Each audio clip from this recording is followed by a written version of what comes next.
It was simple, we thought. Take a few chromosomes, slice them up, put them over there, and hey, perfect human being. I'm still not sure what went wrong. Maybe a miscalculation, a misprocedure, or maybe something beyond our control. Who knows? We, a few psychologists and colleagues and I, were intrigued by human emotion. Anger, despair, euphoria. Was it possible to lock the mind into one emotion? To lock it into a euphoric state so that sadness or anger would cloud its thought? Theoretically, yes. I won't describe the procedures of our experiments to you, both because I wouldn't want you to repeat them, but also I fear I'll go mad if I have to recount them. The terrible things we did. We were ambitious, useful, nothing could stop us, and no one could tell us that we were wrong. All I will tell is that we got a hold of a few stem cells, nurtured them into fetuses, and tampered ever so slightly with the genetics. The experiment was called the Angel Man Project. The goal was to create a being who could only feel happiness. But something went wrong. Terribly wrong. Half of the test subjects died unexpectedly, without warning or cause. The remaining half were mostly born hideously distorted. 3 were born well. Perfect, we thought. A human with a mental capacity beyond any other due to its locked-up euphoric state. They were perfectly normal up to 18 months. That's when the first symptoms appeared. Lack of balance, trouble sleeping and eating, low responsiveness. We all panicked on the inside. But on the outside we remained calm and continued the project. We should have ended it there. We should have taken those damn subjects and euthanized them and burned them and closed the lab. But we continued. Things only got worse. The subjects' movements became increasingly sporadic, and they could not stand still. They could not utter words.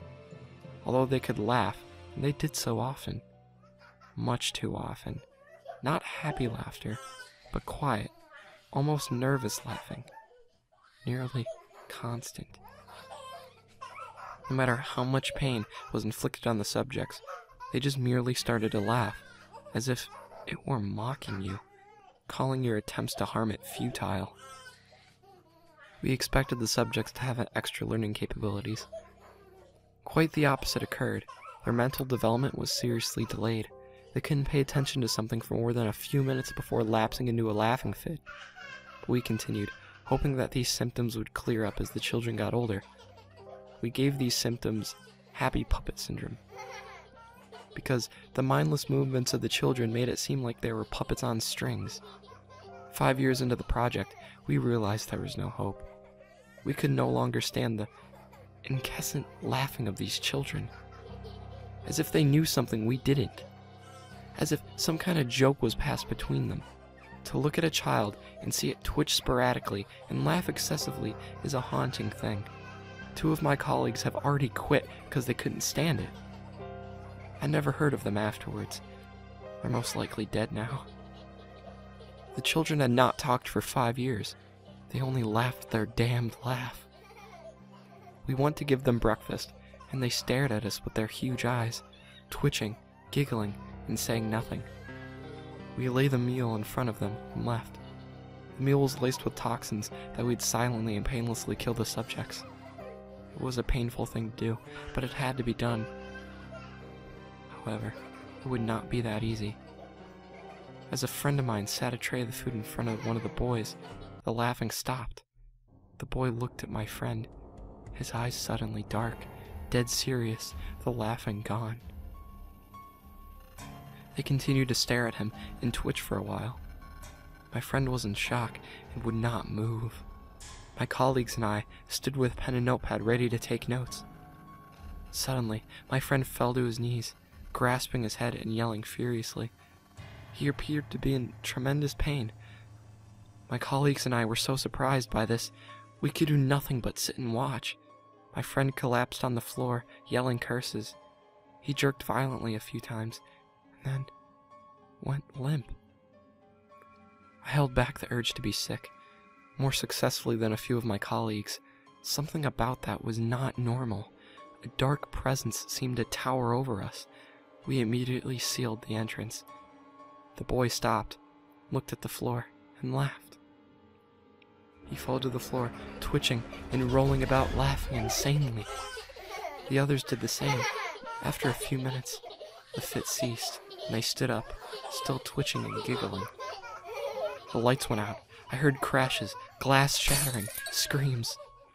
The most terrifying thing of all were the haunting whispers, coupled with the quiet laughing. When the lights went back on, the subjects were gone. 2 of my colleagues lay unconscious beside me, their bodies twisted at odd angles, blood trickling down their drooping mouths. At first, they appeared to be dead. They showed no vital signs, but as I leaned in, I could hear them laughing, ever so slightly. I went to examine my friend. No pulse, no breathing, but he continued to laugh quietly. Me and the remaining colleague closed everything down immediately. Before leaving, we destroyed all of our research and destroyed the whole lab. I lost communication with my colleagues. I presume they're dead. I still feel like I'm being watched. I still hear the laughing, the whispering in my dreams. Sometimes when I awake, when I do, I run, I get up and leave wherever I am. I'm not able to stay in the same place for more than a few days because of this. It spread. The other children were seen with similar symptoms. I have no idea how it spread. It shouldn't be something that spreads. Somebody, somewhere, made something up about disjunction of the 15th chromosome. And they kept people happy and in the dark.